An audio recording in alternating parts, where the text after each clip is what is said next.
आपका अपने YouTube channel पे स्वागत करता हूं। इसके पहले वाली वीडियो में हमने जो पिछला चैप्टर है बायोटेक्नोलॉजी यानी जैव प्रौद्योगिकी से संबंधित जो भी आपके फैक्ट्स थे, हमने उसमें अलग अलग एक्सपेरिमेंट को पढ़ा था, जिसमें मैंने आपको अलग अलग जैसे आपका ग्रिफिथ का रूपांतरण का प्रयोग था। इसके अलावा आपके डीएनए का रेप्लिकेशन कैसे होता है, रिकॉम्बिनेशन ऑफ डीएनए क्या होता है।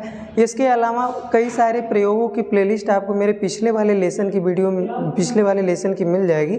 आज जो है आपका टॉपिक है, मैंने जीवन की उत्पत्ति से लिया है। और जीवन की उत्पत्ति में आप जानते हैं कि जो आपका स्टैनले मिलर का प्रयोग है वो सबसे ज़्यादा पूछा जाता है बोर्ड के एग्जाम में। तो मैंने जीवन की उत्पत्ति वाले चैप्टर से ओरिजिन ऑफ लाइफ से स्टैनले मिलर के प्रयोग को पूरा यहाँ पे बनाया हुआ है। अगर आप इस फिगर को ध्यान से देख लेते हैं तब भी आपको सारे कंक्लूजन और एक्सपेरिमेंट के बारे में आपको प्रॉपर तरीके से जानकारी मिल जाएगी। तो आइए मैं आपका बिना बातें किए मैं आपका यहाँ पे आता हूँ एक्सपेरिमेंट पे। बाकी ये जो सारी चीज़ें मैं लिखा हुआ हूँ स्टेप वाइज ये चीज़ें आपको देखने को मिलेंगी। तो ध्यान दीजिए, सबसे पहले ये जो कांच की नली पूरी बनाई गई है, जो ये पूरा सेटअप है, ये इसलिए बनाया गया है जैसे आप जानते हैं कि 4 से 5 खरब वर्ष पूर्व जो आपका पृथ्वी का एनवायरनमेंट था उस तरीके से एनवायरनमेंट बनाया गया है कि कैसे वर्षा होती थी, कैसे जलवाष्प होकर पानी ऊपर जाता था और फिर कैसे जो कंडेंसेशन होकर वर्षा की बूंदें थी वो ज़मीन पे आती थी फिर ऊपर जाता था। तो एक क्रिया कंटिन्यू तरीके से रन कर रही थी। ठीक उसी तरीके का जो ये पूरा प्रयोग है, एक्सपेरिमेंट है, उसे स्टैनले मिलर ने दिया और उसे बताया है। तो आप जानते हैं कि यहाँ पे मैंने लिखा हुआ स्टैनले मिलर का प्रयोग, यहाँ पे मैंने लिखा हुआ हेराल्ड यूरे जो कि इनके गुरु थे, कभी कभार एग्जाम में पूछ लिया जाता है। इनके इस प्रयोग के लिए इन्हें नोबेल प्राइज दिया गया था। आप जानते हैं यहाँ से मैंने जो पूरा फिगर बनाया हुआ है, पहले यहाँ पे लिखा है मैंने ओपेरिन के अनुसार जीवन की उत्पत्ति रासायनिक पदार्थों से हुई है। तो आप जानते हैं कि जो ओपेरिन थे, ओपेरिन ने बताया था कि जो जीवन की उत्पत्ति है, उसके अलावा जो ओपेरिन का सिद्धांत है उन्होंने तो बताया था कि जीवन की उत्पत्ति कार्बनिक पदार्थों से हुई है। लेकिन उसके अलावा भी बहुत सारे ऐसे वैज्ञानिक थे जिन्होंने जीवन की उत्पत्ति के बारे में अपने अपने मत को प्रस्तुत किया था, जिसमें सबसे मान्य मत है वो ओपेरिन के सिद्धांत का है। तो ओपेरिन ने कहा था कि जो आपके जीवन की उत्पत्ति हुई है वो रासायनिक पदार्थों से हुई है। तो इसी बात को स्टैनले मिलर ने प्रयोग द्वारा समझाया या सही बताया कि जो ओपेरिन ने बातें कही थी वो सही कही थी। तो इस प्रयोग के लिए इन्होंने सबसे पहले पूरा एक सेटअप बनाया। ये पूरा आपके कांच का ट्यूब है, इसके अलावा जो फ्लास्क वगैरह लिया गया है, इलेक्ट्रोड लिया गया है। इसमें मैं एक एक करके बातें आपको बताऊंगा।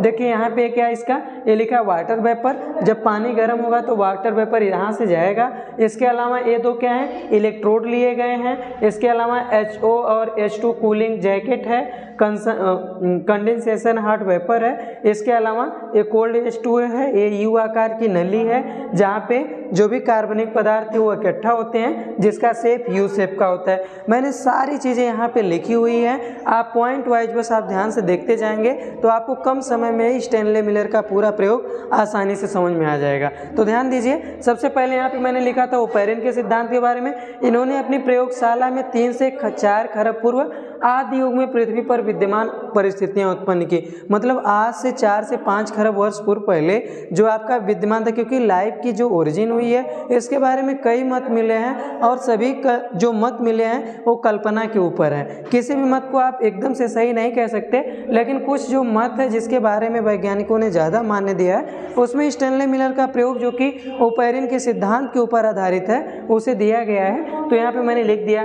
फिर तीसरी बात मैंने यहाँ पे लिखी है, यहाँ से देखेंगे O2 को निकाल दिया। जैसे कि इस जो पूरे एक्सपेरिमेंट है इसमें O2 नहीं है, O2 के अलावा इसमें मेथेन है, H2 हाइड्रोजन गैस है, NH2 है और H2O तो आप जानते हैं कि उस समय H2O था, जिसका रेशियो कभी कभी पूछा जाता है 2:1:2 रेशियो में लिया गया था CH4 H2 और NH2 को। इसके अलावा जो जल था उसे यहाँ पे लिया गया था। जो गैसों का मिश्रण था हमने यहाँ पे इलेक्ट्रोड के साथ लिया था। ये जो बड़ा वाला फ्लास्क है ये लगभग 5 लीटर का था, जबकि जो छोटा वाला फ्लास्क है ये लगभग आधा लीटर का था। तो सबसे पहले आप जानते हैं, कहानियाँ आपने सुना है कि पृथ्वी सबसे पहले एक गर्म गोले के समान थी, फिर उस पर कई सौ सालों तक वर्षा हुई, फिर धीरे धीरे पृथ्वी ठंडी हुई, फिर जा करके उस पर धीरे धीरे वनस्पतियों का जन्म हुआ, फिर धीरे धीरे जीवों का जन्म हुआ। तो इस तरीके से हम ओरिजिन ऑफ लाइफ को किसी न किसी के द्वारा सुना होगा हमने। बस उसी तरीके का एनवायरनमेंट पूरे इस एक्सपेरिमेंट में बनाया गया है। सबसे पहले देखें, यहाँ पे पानी लिया गया है। आप जानते हैं कि पानी को हम क्या करें, बर्नर की सहायता से हीट करते हैं। और आप जानते हैं कि बर्नर की सहायता से हीट क्यों कर रहे हैं, क्योंकि आप जानते हैं कि पृथ्वी पहले गर्म गोले के समान थी। जब पानी इस पे आता था तो गर्म होकर फिर वाष्प बन के तुरंत क्या होता था, उड़ जाता था। तो हमने यहाँ पे गर्म करना शुरू किया। अब गर्म करने के बाद ये आपका वाटर वेपर जो है इस तरीके से ये जाएगा, इस नली से यहाँ से पास होता जाएगा और आएगा आपके बड़े वाले फ्लास्क में जो कि 5 लीटर का है। इसमें आप देख रहे हैं 2 तरीके के इलेक्ट्रोड हमने लगाया। अच्छा, यहाँ का तो मैटर आपको समझ में आया था कि वाटर क्यों गर्म किया जा रहा था, लेकिन इसके अलावा यहाँ पे इलेक्ट्रोड लगाने का सेंस क्या है, क्योंकि आप जानते हैं कि जब भी वर्षा होती है तो लाइटनिंग होती है, यानी बिजली चमकती है। तो यहाँ पे हमने इलेक्ट्रोड को जोड़ने का कारण ये था कि लाइटनिंग उत्पन्न करना, और साथ ही साथ हमने यहाँ तक जो गैसों का मिश्रण है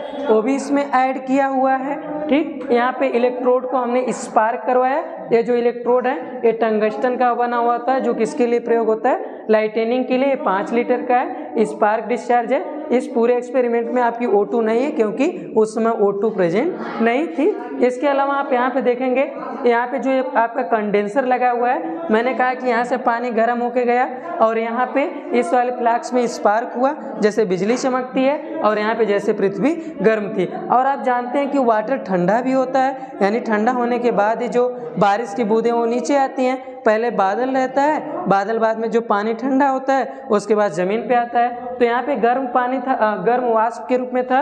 यहाँ ठंडा होने के बाद ये फिर एक कंडेंसर लगा हुआ है जो ठंडा करता था। उसके बाद फिर ये पानी जो ठंडा हुआ है अभी वाटर के रूप में हो जाएगा, फिर यहाँ से होता हुआ फिर आगे बढ़ता था। यहाँ से फिर वही प्रोसेस, ये लगातार ये प्रोसेस लगभग 7 दिनों तक रन कराया।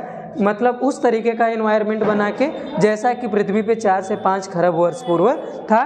यानी यहाँ पे गर्म होना, यहाँ पे बिजली का चमकना, फिर पानी का ठंडा होना, फिर यहाँ गर्म होना, फिर वेपर वर्किंग जाना, फिर यहाँ पे इलेक्ट्रोड यानी लाइटनिंग, उसके बाद फिर जल का ठंडा होना, फिर वाटर के रूप में आना। इस तरीके से ये पूरी प्रक्रिया रन कराई लगभग 1 वीक तक। जब उन्होंने इस पूरी प्रक्रिया का ऑब्जर्व किया तो यहाँ पे जो इन्होंने यू शेप की नली को लगाया था, यहाँ पे इसमें इन्हें कुछ कार्बनिक पदार्थ दिखे, जैसे शुगर है, अमीनो एसिड है, अमीनोलिन है और ग्लिसरीन वगैरह यहाँ पे इकट्ठा होने लगे। कार्बनिक पदार्थों जो यहाँ पे कार्बनिक पदार्थ इकट्ठा होने लगे। तो उसी बात को मैंने यहाँ पे निष्कर्ष के रूप में लिखा है कि 3 से 4 खरब वर्ष पूर्व पृथ्वी पर वाष्प बादलों में मेथेन, अमोनिया व H2 गैसों से बने वायुमंडल से घिरी हुई थी। यानी जो हमने मिश्रण लिया था गैसेस का, यहाँ पे मैंने दिखाया कि मेथेन है, अमोनिया है और H2 गैस से बने वायुमंडल से घिरी हुई थी। और इसके अलावा बादलों में विद्युत प्रवाह के कारण, जो मैंने वहाँ पे लाइटनिंग दिखाई थी, कार्बनिक पदार्थों का निर्माण हुआ जो कहाँ एकत्रित हो गए, समुद्र में एकत्रित होने लगे, क्योंकि उस समय तक इनको क्षय करने वाले जीवों बैक्टीरिया का विकास नहीं हुआ था और ऑक्सीजन उपलब्ध नहीं थी। तो इस पूरे जो आपके एक्सपेरिमेंट दिया गया था, बस ये बताने की कोशिश की गई कि जो 4 से 5 साल पहले ये आपका इन्वायरमेंट था आपके वायुमंडल का, एटमॉस्फेयर में, उस तरीके के इन्वायरमेंट को यहाँ पे बना करके और किस तरीके का एनवायरनमेंट रहा होगा उस तरीके से पूरा सुसज्जित ढंग से इसे बना करके यहाँ पे एक कंक्लूजन निकाला गया कि जो पहले था ऑक्सीजन तो थी नहीं, इसके अलावा क्या क्या था, गैसों से घिरा हुआ मेथेन था, अमोनिया था और H2 गैस से बना हुआ वायुमंडल था। और उसके साथ साथ जब लाइटनिंग के कारण कार्बनिक पदार्थों का विकास हुआ जो समुद्र में एकत्रित होने लगे, क्योंकि उस समय तक इनको क्षय करने वाले जीव और बैक्टीरिया का विकास नहीं हो रहा था और ऑक्सीजन उपलब्ध नहीं थी। तो इससे ये ज्ञात होता है कि जीवन की उत्पत्ति के लिए आप जानते हैं कि जो जीवन की उत्पत्ति होती है तो किसी न किसी कार्बनिक पदार्थ से होती है, यानी इनऑर्गेनिक सबस्टेंस, फिर ऑर्गेनिक सबस्टेंस, और उस ऑर्गेनिक सबस्टेंस में आपके कार्बनिक पदार्थों में आपका शुगर होता है, फास्फेट होता है और इसके अलावा जो क्षार होते हैं, बेसिस होते हैं, इसके अलावा तो उससे सब मिल करके आपके न्यूक्लिक अम्ल का निर्माण कराते हैं। और न्यूक्लिक अम्ल आप जानते हैं DNA और RNA कहते हैं। तो जिस तरीके से न्यूक्लिक अम्ल का निर्माण हो गया तो इससे हम अनुमान लगाते हैं कि जीवन की उत्पत्ति के लिए इस तरीके का एनवायरनमेंट पहले रहा होगा और धीरे धीरे कार्बनिक पदार्थों का निर्माण हुआ होगा और इस तरीके से जीवन की उत्पत्ति हुई होगी। इसके अलावा आपके कुछ और भी मत हैं जो वैज्ञानिकों को द्वारा दिया गया है, लेकिन सबसे मान्य मत आपका स्टैनले मिलर का प्रयोग हुआ है। इसको मैं एक क्विक रिव्यू कर देता हूँ। यहाँ पे आप जानते हैं कि यहाँ पे मैंने गर्म क्यों किया, क्योंकि आप जानते थे कि पृथ्वी पहले गर्म गोले के समान थी, इसलिए जो भी वर्षा की बूंदें होती थी वो तुरंत क्या होती थी, ऊपर चली जाती थी, तो वेपर के रूप में। यहाँ हमने गर्म किया, वेपर के रूप में ऊपर गई। और यहाँ पे लाइटनिंग का प्रयोग इसलिए किया गया क्योंकि उस समय जो बिजली वगैरह चमकती थी तो उसकी धारणा को साथ में लेकर के इसमें कुछ गैसेस का हमने मिश्रण लगा दिया, मिश्रण को रख दिया, जिसमें अनुपात कभी कभी पूछा जाता है। इस इलेक्ट्रोड को स्पार्क करवाया हमने, जिससे कि लाइटनिंग हुई। लाइटनिंग के बाद यहाँ पे आप जानते हैं कि जल ठंडा होता है, वाष्प के बाद जो जल ठंडा होता है वही बारिश के रूप में नीचे आता है। यहाँ पे हमने ठंडा करने के लिए कंडेंसर लगा दिया। इसके बाद ये फिर जल जो है कि ठंडा जल इस यू आकार की नली से पास होता हुआ फिर टेस्ट ट्यूब में आ जाता था, फ्लास्क में। इसके बाद फिर ये प्रक्रिया अगेन एंड अगेन होती रही थी। इसके अलावा वाटर वेपर को फिक्स करने के लिए या वैक्यूम पंप वगैरह लगाया गया था, जिससे कि अगर एयर की मात्रा ज़्यादा हो जाती है तो उसे कम किया जाए, यानी बैलेंस किया जाए। तो ओवरऑल जो प्रोसेस था स्टैनले मिलर का प्रयोग, इसे मैंने समझाया और इससे आशा है कि आपको पूरा समझ में आया होगा। मिलते हैं अगली वीडियो में, तब तक के लिए धन्यवाद।